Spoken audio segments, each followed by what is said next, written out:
Hello and welcome to the Shed Sounds Media YouTube channel.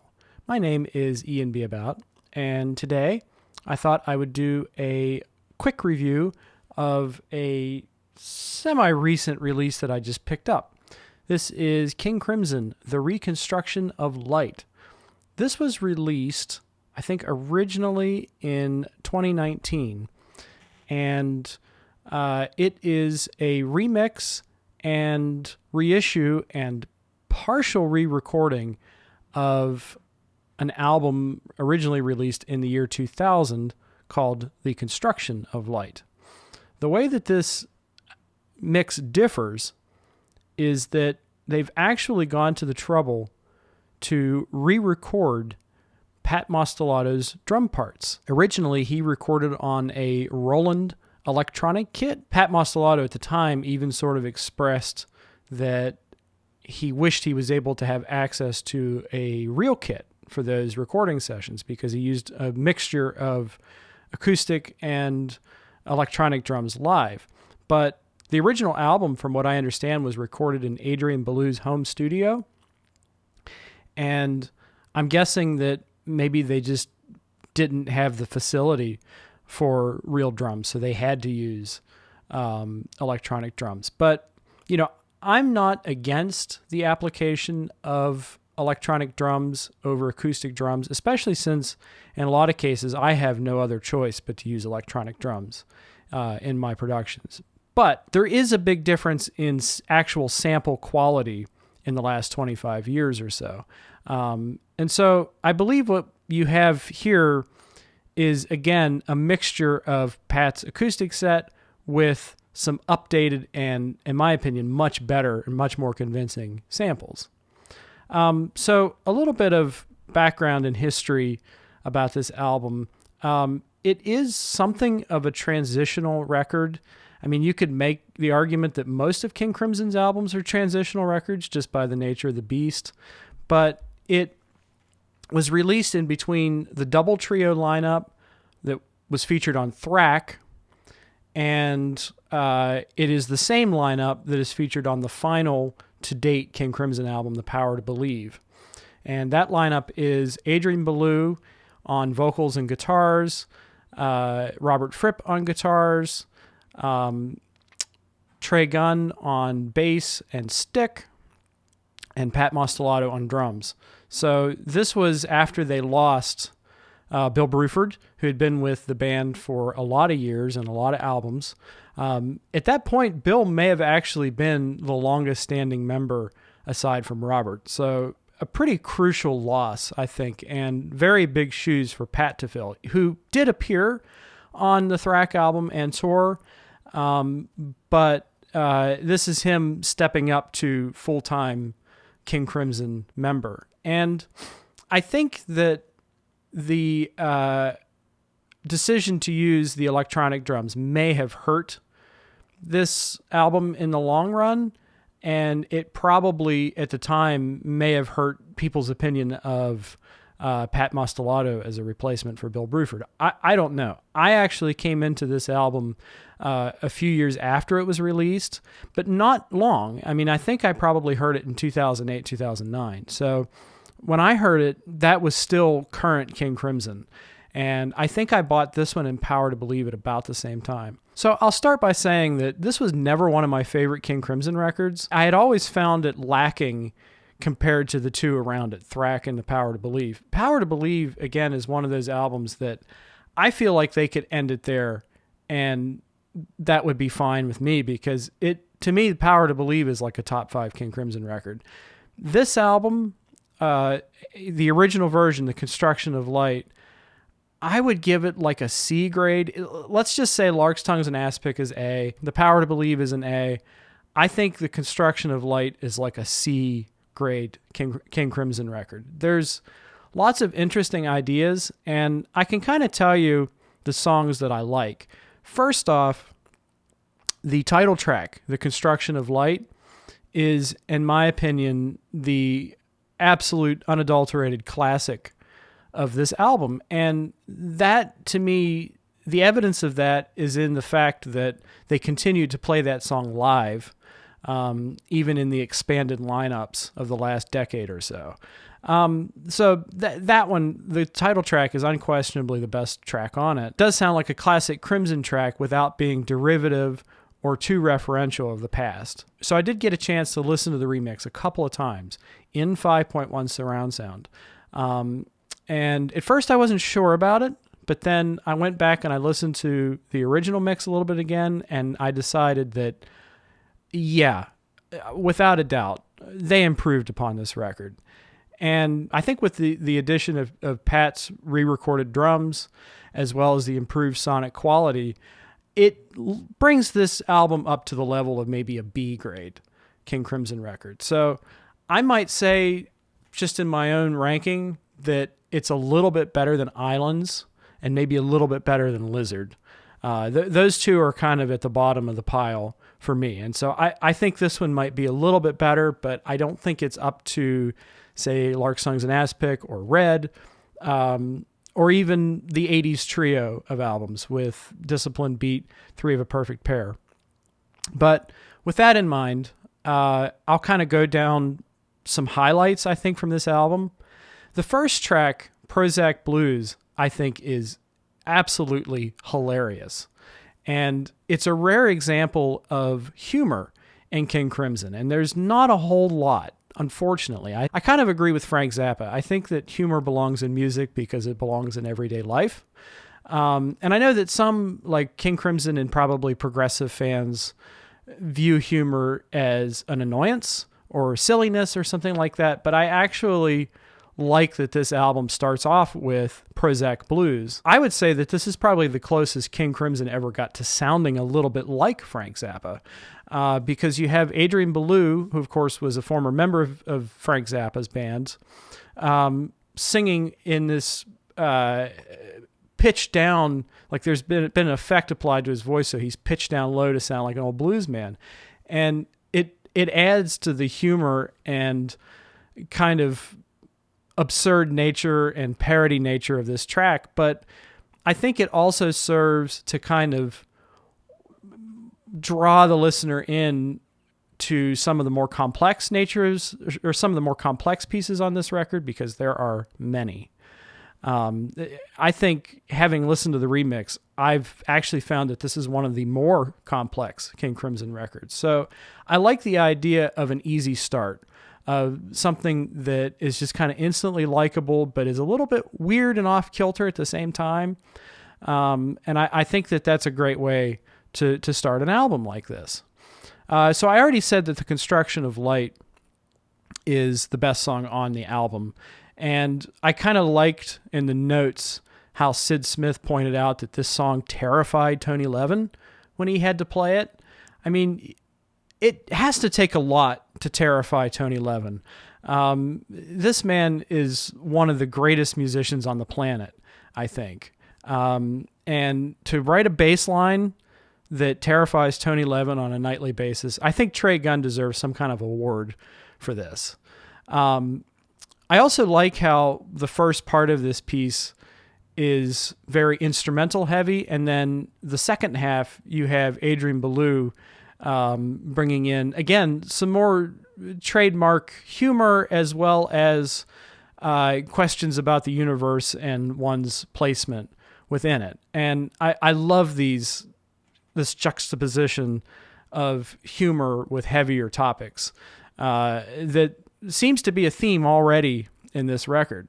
So we move on into the track Into the Frying Pan, which I actually really enjoy this song.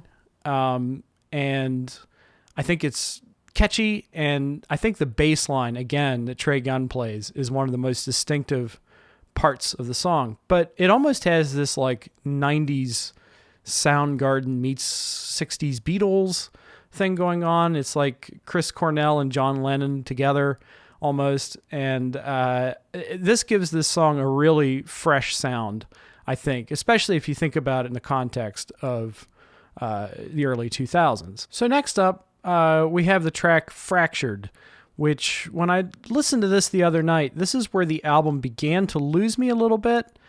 But on second listening, I kind of got it. The first time I listened to it, I thought, this is too referential and there's not a whole lot of like fresh ideas with a track like this, because obviously it's based on a piece that was originally written back in 1973-74 and included on the album Starless and Bible Black, a classic King Crimson record.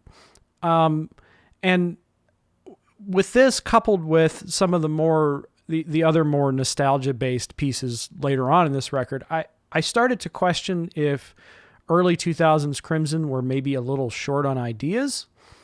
But on the second listening through Fracture, I kind of got it. And at one point, I noticed that there were 3 or 4 King Crimson songs being kind of played at the same time. And it wasn't like, say, the end of The Devil's Triangle, where there's actually pieces being laid on top of each other. It's actually little snippets of riffs and chords that are from older King Crimson tracks, and Adrian Belew and Robert Fripp are playing them at the same time. And I hear bits of like Lark Tong's and Aspic Part 2. I hear bits of Fracture, obviously. I hear bits of 21st Century Schizoid Man, and I also hear little bits of Pictures of a City. And then, by the way, when this is happening, it's chaotic and heavy as hell.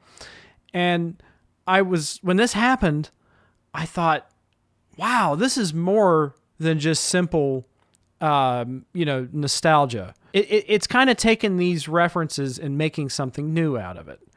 That was the impression that I got, just from listening to this one particularly chaotic and heavy section, where all these little pieces of melodies from the past are going together, that this is actually taking ideas from the past and presenting them in a new and interesting and fresh way.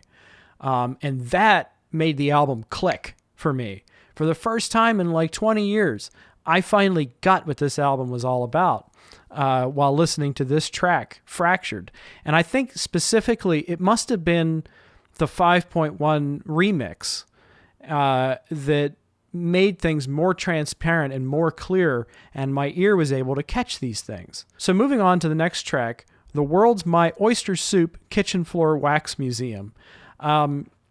This kind of takes me back to Adrian's writing on the Thrack album with songs like Sex, Sleep, Eat, Drink, Dream. Yeah, I think I got all those correct.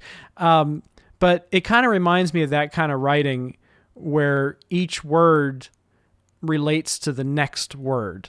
And you can even see it in the title, The World's My Oyster Soup Kitchen Floor Wax Museum. Now, this song kind of, it's like a pop song, but it also has a lot of the trademark King Crimson chaos that almost takes me back to the Lizard album in its freeform meets accessibility songwriting attempts. But I've never found that album particularly successful artistically, and I mean Lizard. And I've kind of warmed to it over the years, especially with the new Steven Wilson remix and the surround mix included. I've warmed to it, but I still don't think Lizard is their greatest effort. And I do think that on this song, this is a case of taking a lot of those concepts that were started by King Crimson back in the 70s, the early 70s, and making them better, like showing that they've learned something and that they're better musicians now, even though they're different musicians, obviously. But I do think that these sorts of pieces make King Crimson feel like, as Frank Zappa would say, the one big note, that everything is interconnected and it's all a language to pull from.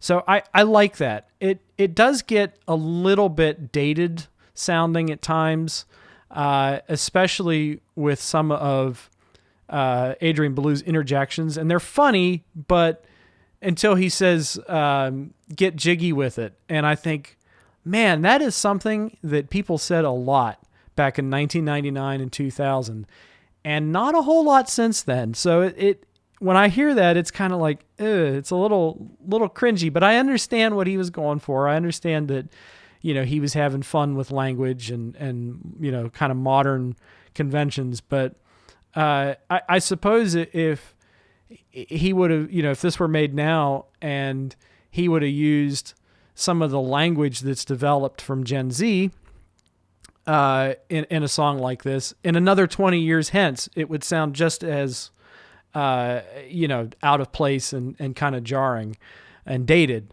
So there are some things like that bother me a little bit. And, sometimes the references to older material does get to weigh on me a little bit, but I do, for the most part, enjoy this song, and it gets stuck in my head a lot, and I think it's creative use of language and songwriting. So next, we have arguably the most referential piece on the entire album, and that's Lark Tongues and Aspic Part 4. Now, I'm a huge fan of the Lark Tongues and Aspic saga, which started way back in the Islands period, and has its... it shows up as late as the Power to Believe album, I think, with Level 5. That's kind of the unofficial Lark Tongues Part 5, I believe, because you hear a lot of ideas starting here that are worked out by the time you get to that track, Level 5, on the Power to Believe. And they're much more successful on that track, but I still like hearing this because it does relate back to the different eras of King Crimson again. And there are some absolutely stunning moments instrumentally. But after a while, this track does go on a little bit long for me. And it starts to lose my interest near the end. And I think that this might have something to do with the fact that this was the first King Crimson album that wasn't played live first. They kind of wrote this in the studio and developed it in the studio. And it definitely does have that feeling of composition first. And, I wonder if this stuff had been presented before an audience, if some of those, more extreme, difficult sections would have been tamed down a little bit, because they would be difficult to replicate live too. I would be interested, because I don't remember hearing any live versions of this particular track, but I would be interested to hear how this progressed when they played it live, if they played it live. But yeah, this is an impressive track, but again, it's not my favorite. And it is kind of where the album loses me a little bit in spots, because it feels like I'm so impressed, but where's it going? Like it's like I can only be just impressed for so long. And I don't feel like compositionally this track quite holds up to prior entries in the Lark Tongues and Aspic franchise, I suppose, the suite. But overall, I'm not skipping this song. I wouldn't, if I were going to listen to this album, I'd still listen to it all the way through, because there's lots to like here. There's lots of great playing and great ideas throughout this track. And there's stuff that references King Crimson, of the past and, later records.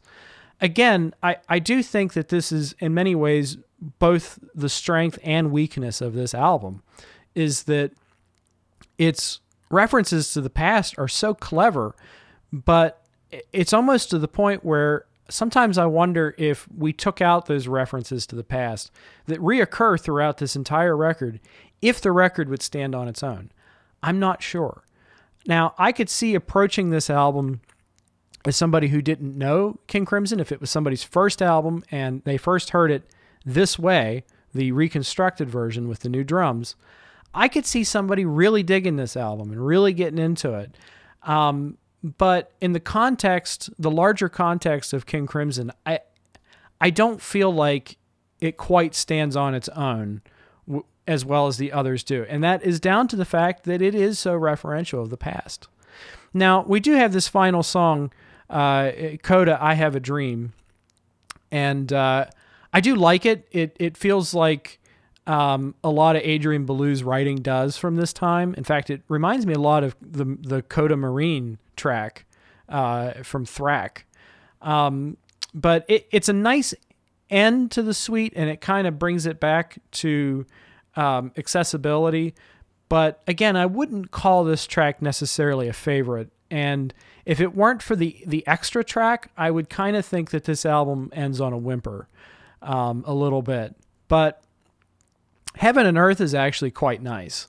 And this, if I understand correctly, was part of a different project, literally Project X, but features, the same lineup. And I don't know, but it may have even been recorded as not a part of this album. It may have been recorded at some other time. So what I like about this song or this track, Heaven and Earth, is it is, number one, an instrumental, but it's also kind of a different side of King Crimson than what we've heard possibly before at all.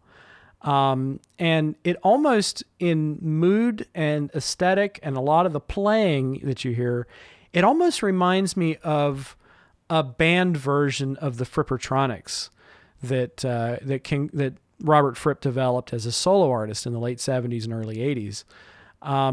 It's kind of in that kind of relaxed, chill mode, spacey mode. And I like ending the album that way because it does feel like, oh, this is something different.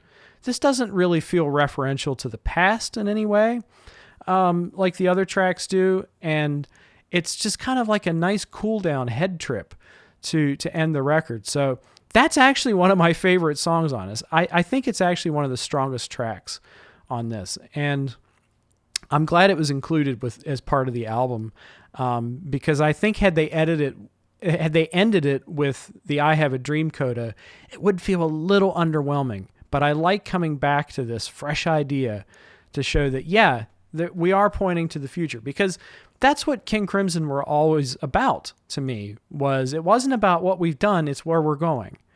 And I think that might be why I had some issues with the last incarnation of King Crimson, because that was like a King Crimson orchestra playing the greatest hits of sorts. But to me, King Crimson was always about looking forward and what are we going to do next? And again, that's why still this is a B. It's like a B grade, a solid B grade King Crimson record. There's, to me, better stuff, but there's also worse stuff in their catalog.